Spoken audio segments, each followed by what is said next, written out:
Hi friends, welcome to my channel my crazy food. ఈరోజు ఈ వీడియోలో 6 రుచుల కలయికతో ఆరోగ్యాన్ని ఇచ్చే ఉగాది పచ్చడి ఎలా చేయాలో చూపించబోతున్నాను.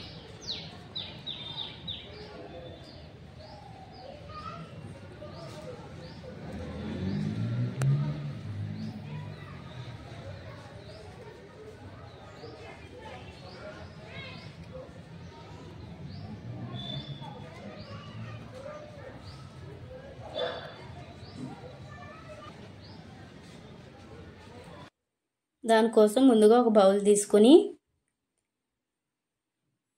పెద్ద నిమ్మకాయ సైజు అంత సైజులో చింతపండుని తీసుకొని దాంట్లో కొద్దిగా వాటర్ పోసుకొని నాననివ్వాలి.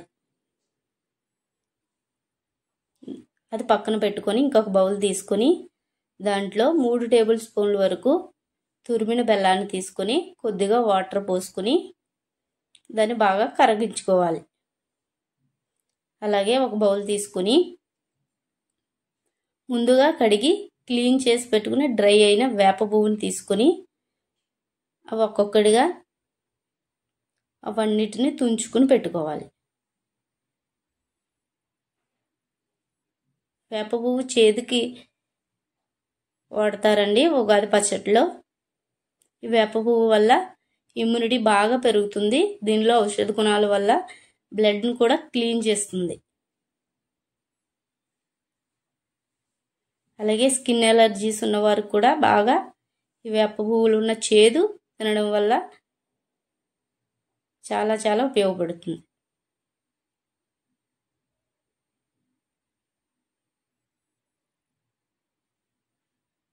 ఈ విధంగా తుంచుకున్న వేప పువ్వులో చిన్న చిన్న కాడలున్న అవన్నిటిని తీసుకొని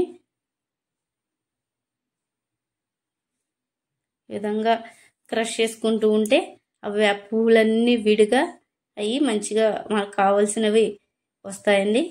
ఆ విధంగా పక్కన పెట్టుకుని ఇంకొక బౌల్ తీసుకుని ముందుగా పులుపు తీసి పెట్టుకున్న చింతపండు పులుపుని